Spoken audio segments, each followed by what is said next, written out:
Good morning po. Tayo po'y mag-aaral ng salita ng Diyos, the book of Habakkuk, chapter 3, verse 19.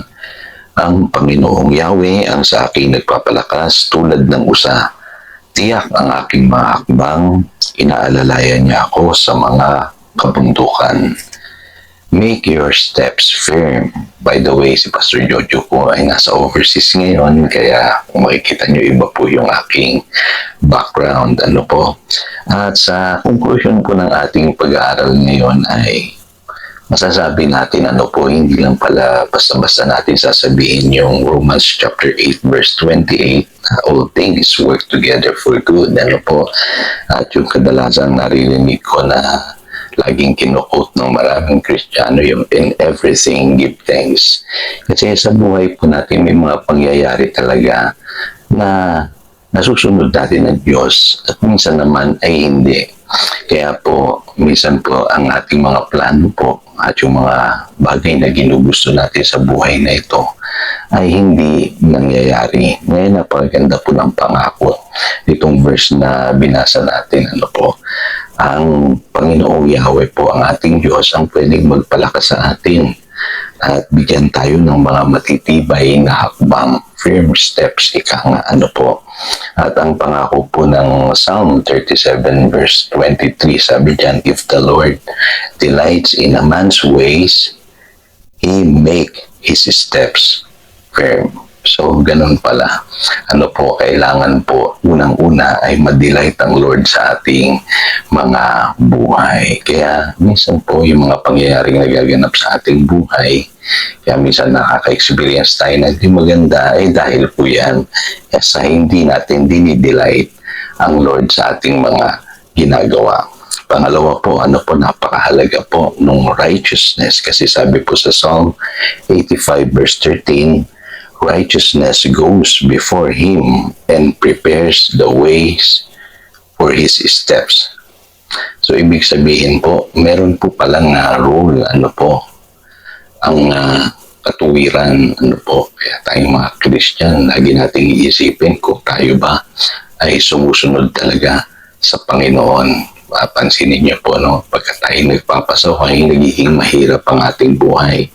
Pero kung tayo po ay masunurin, at lagi nating inuuna ang pag-aari ng Diyos sa ating buhay, inihahanda ng Diyos yung ating pong lalakaran. Kaya mapapansin niyo po, sa buhay na ito, nagpi-breakthrough kayo. Pagka kayo po ay masunurin. Kaya yun po ang pakakabantayan natin.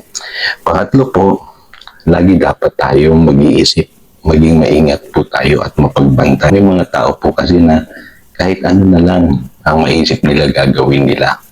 Pero tayo po mga anak ng Diyos, dapat po ay nag-iisip tayo. Ina-apply natin yung mga natututunan natin sa Biblia at nag-iingat po tayo. Hindi po masama po yung maging mapag-ingat po tayo kasi ang sabi po sa 1 Corinthians chapter 10 verse 12, so if you think you are standing firm, be careful that you don't fall.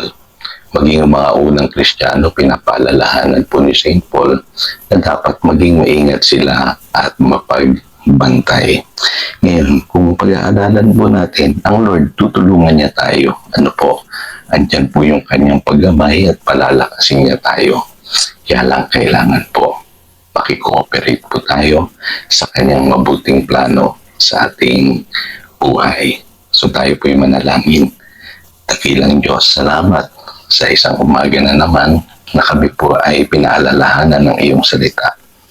Turuan mo kami na sa bawat desisyon na aming gagawin, i-delight ka namin at hanapin namin yung righteousness. Kasi sabi po ng Matthew chapter 6 verse 33, kung ang iyo pong paghahari ay maganap sa aming buhay, lahat naman ng aming pangangailangan ay matutugunan. At higit sa lahat, Panginoon, turuan mo kaming maging mapagbantay, maingat sa buhay na ito. Pag-isipan namin lahat po ng aming gagawin. Dahil alam po namin, anytime pwedeng sumigit ang kaaway upang sirain ang aming buhay. Kaya salamat sa mga paalalang ito na sa bawat plano namin ngayon pong taong ito ay una't higit sa lahat, kilalanin namin na ikaw lamang, O Diyos, ang may hawak na aming buhay at kami naman bilang iyong mga anak ay matutong sumang-ayon sa iyong mabuting plano sa amin. Salamat Panginoon, yan ang aming taimtim na panalangin. In Jesus' name we pray. Amen. Again, ito po si Pastor Jojo nagpapaalala upang daluyan tayo ng pagpapala, manatili tayo sa kanyang mga salita. Good morning.